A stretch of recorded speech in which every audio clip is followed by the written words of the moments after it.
Everyone, welcome to MazeEsports. This is going to be a 1v1 best of 3 between the players Dimaga and Seiplo.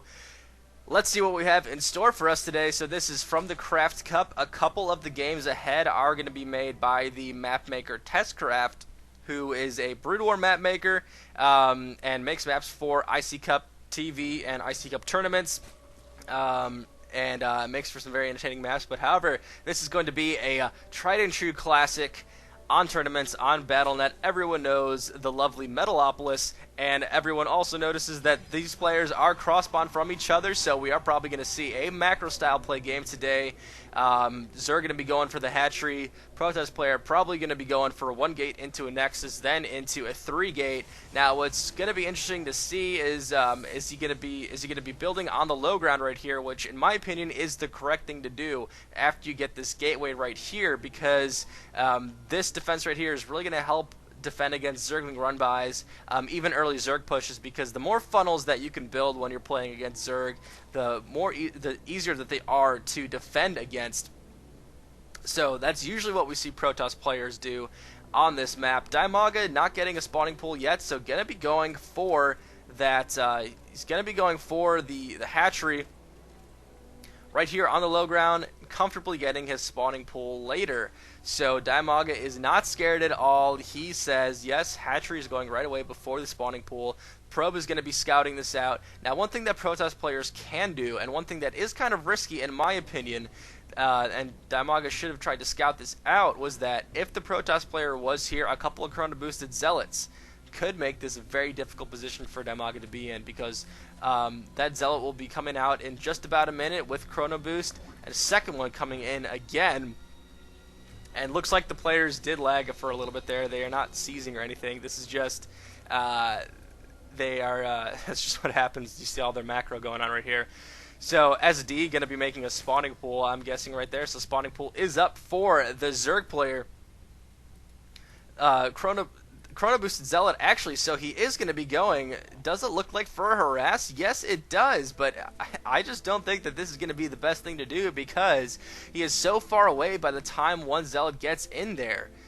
There's going to be Zerglings up, there's going to be a Queen. It's going to be an even exchange, and in my opinion, not even that even, because he used a Chrono boost out on that gateway. So I don't think it's the best thing for him to have done, but let's see what he's going to be able to do early on against such a long rush distance with 4 Zerglings coming out. One actually just taking the Xel'Naga Watchtower, or no, just spawning the Xel'Naga Watchtower. So 2 Zealots going to be coming in this position. This guy's got to be worried though, because against 4 Zerglings could be danger if he does not micro well enough. Might be able to kill one of those Lings. Lings actually, luckily for the Zealot, we're split up a little bit, but now he is surrounded. This is what I'm talking about. If the micro is not perfect, this is going to be really difficult for him. But one Zealot coming in to save the day and get his buddies back. But it's just going to take a couple of more Zerglings to be spawned here. Not even. Dimaga is comfortable with this Queen. One Stalker coming in. So actually now I think the odds are a little bit in the Protoss player's favor. But then again, you do have the home base advantage. Just going to take a couple of Larva spawns to get some Zerglings on. Dimaga should be able to hold up without a problem here. And this is going to be tough, because that Stalker can get trapped while that Queen runs around those Zerglings. And with some good micro, he is going to be able to defend against this. But actually, looks like the Stalker doing a good thing right here, shooting the Queen over those Zerglings, and actually taking the Queen down along with all of those Zerglings. So I think Dimaga should have actually kited around instead of committing to that push right there, or even tried to use his drones a little bit more. I think Dimaga unwisely chose to attack at that moment, and also unwisely chose not to make any Zerglings. But now there are Zerglings, actually quite a few coming out. By the time those Zerglings kill this poor little probe here, they're going to be just a couple of seconds away from metabolic boost. So this is going to be actually, I think, a good position for the Protoss player here, because one pylon coming in to block off. Warp gates are on cooldown, as we see, as the Protoss player is committing to this position right now and actually slicing away at the hatchery, trying to block and get a couple of drone kills possibly. Drones are now back in the main base, and this hatchery is completely exposed, but we do see that the Zerglings are coming back. But there are 4 Zealots being warped in here. Even these 4 Zealots will be able to take everything that Dimaga has on the map right now. Is Dimaga gonna be able to defend against this? I think he is gonna be losing a hatchery. Another Queen spawning again. Not the best time for that to have happened. That Queen is not gonna live very long at all. Zerglings are pissed because all they can really do is kill this pylon. Once they even try to go into the main base, he's going to be blocked by a pylon, going to be blocked by sentries or any stalkers that are warped in. So this is a really tough position for Dimaga. There are a lot of Zerglings on the map right now. It's going to be 33 Zerglings. Can the Protest player defend against this? That is going to be a lot of Zerglings, but Zealots are well pushed, moving in a little bit to increase that funnel capacity right there. But drones are now being pulled off the map. How is this battle going to turn out? I think the Protest player is. This Protest force does have its days numbered, but taking on a lot of Zerglings before their days are ended. Actually, we see both players right now are toe for toe on resources lost, but who really won that exchange there? In my opinion, the Protest player denied the Zerg player a full hatchery and all of this mining time. But then again, the Protest player does not have a nexus of his own, actually destroying his pylon here because he is blocked in. Maybe he does not want to do that just yet. Wisely, the Zerg player is scouting because that could have been a lot of free Zergling kills for the Protoss player had those Zerglings just blindly gone up on that ramp. Sentries unwisely coming out. He knew that those Zerglings were there. Was he trying to possibly bait himself? Even so, not the best thing for him to do. Gonna be losing maybe 2 sentries here, and got these in the red and these in the orange. So really not the best time for him to move out with just a bunch of plain sentries. Zealots coming out now for him to defend against it, so that's exactly what he's going to need to be doing. It looks like that the layer is coming up and the hatchery is going to be coming up again. Protest players got to be wanting to expand right now. So eager to expand even that he's going to be just going 4 sentries against a bunch of Zerglings here. Trying to deny Nexus and possibly sniping out the probe, which would have been entirely annoying for the Protoss player to have dealt with right there. Now the layer tech is coming out. He does have the double gas. It looks like we are going to see tunneling claws for the Zerg player. Now it's going to be an interesting position for the Protest player to deal with, and actually, right, this is what I was just about to say. He's going to need to get a robotics facility, because if there are tunneling clawed roaches, he's going to need an observer to defend against that. Additionally, he's going to need either immortals or stalkers to deal with those roaches, because sentries and zealots, not the best thing to have against roaches. Pretty great against a lot of speedlings, but against a lot of roaches, not going to be the best. Getting burrow, getting tunneling claws, it's going to be a tough position for the Protest player, in my opinion, to deal with. But I think he will be able to execute it correctly if he does get an observer out, if he does get enough stalkers. If he decides to chill back and maybe even put down a well-placed photon cannon and then continue his macro from here on out and maybe not be too aggressive in the pushes, I think that could also benefit the Protest player, because if the Zerg player, if Dimaga does decide to go out with enough roaches, with tunneling claws, it's going to be tough for him to deal with if he's not prepared for it. But we do see that the observer is on the way. We do see actually photon cannon, so I think the Protest player is going to hang back for just a little bit. Going to be seeing a harvester transplant here. Observer is out, photon cannon here. I think the Protest player is in pretty good shape, even with these mutated roaches who can now burrow underground. I think he's going to be just fine.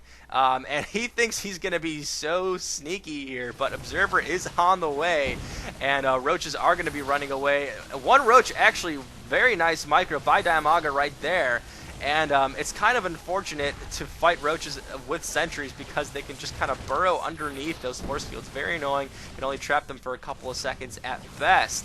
But this is not too bad of a position right now to be in. I think the Zerg player is actually going to be totally crunched here, because this Observer is now getting wailed on by not just Stalkers but also an Immortal, but Roach is just a little bit quicker than that Immortal, and the Stalkers are being blocked off by all the rest. And the Zergling here actually scratching his head like, I don't know what's going on right now. I'm just a lone Zergling. Hive, tell me what to do. One Immortal again coming in. I think this is the composition that the Protoss player does need at this time. One photon cannon here for a little bit of defense in case some Zerglings do decide to attack in here. Delay some. It gives the Protoss player some time and some defense against the Zergling run by later. And one Zergling juking this position here, worried about an expansion. We do see that this hatchery is up, another hatchery going in here.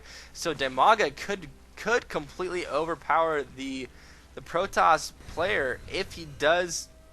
If his macro is strong enough at this point, he is going to be able to overpower the the Protoss player, if he does soar ahead to like 120 while the Protoss player is at 90.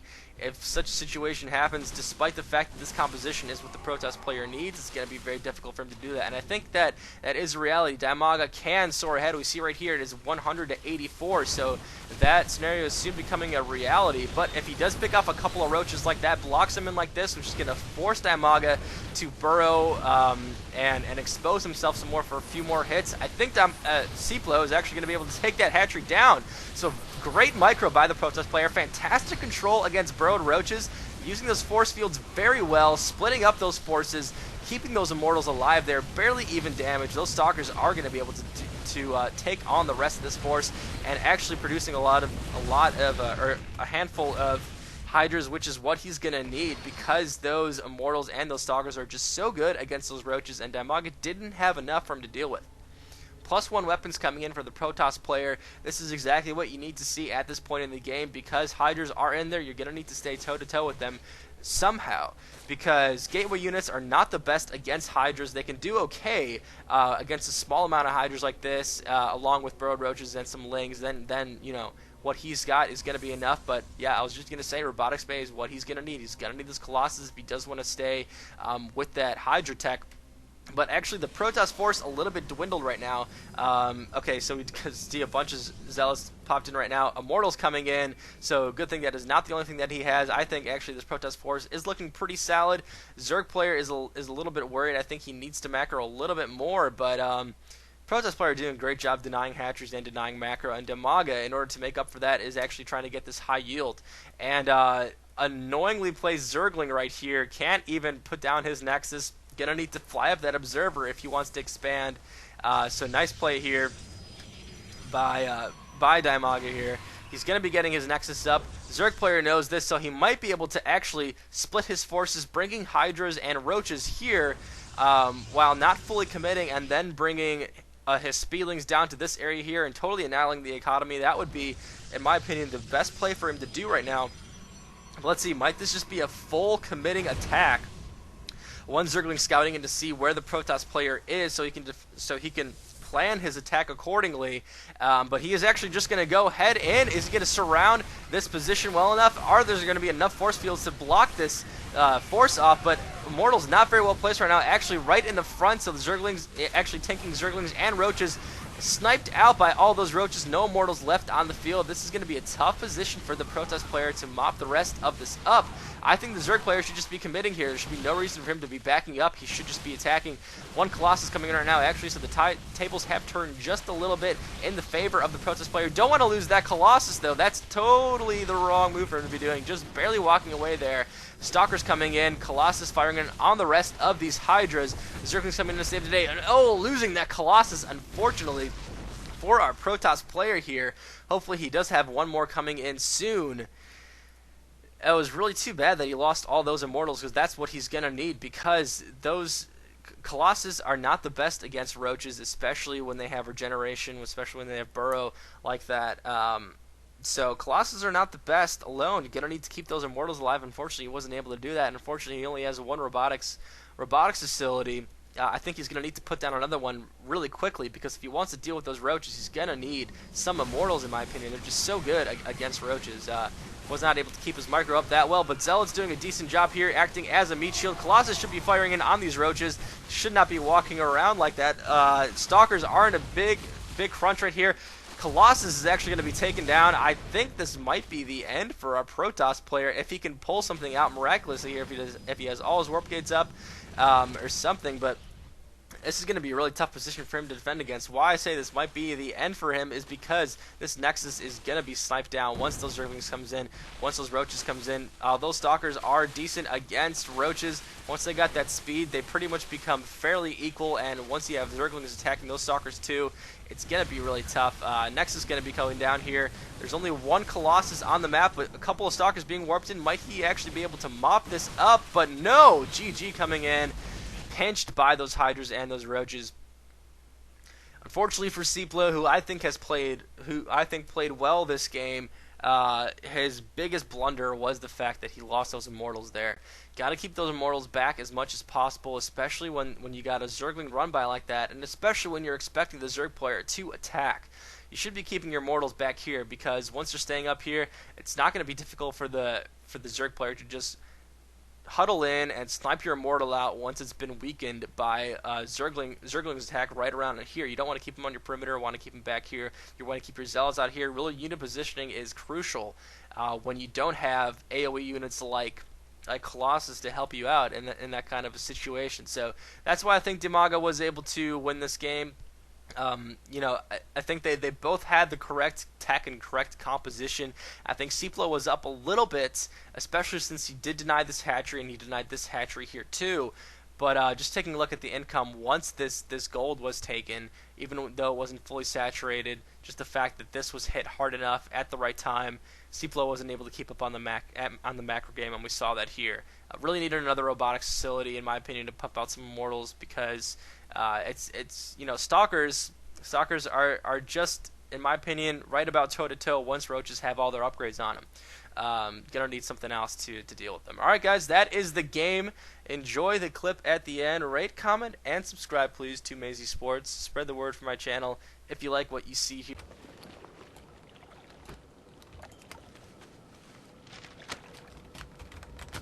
Look at this.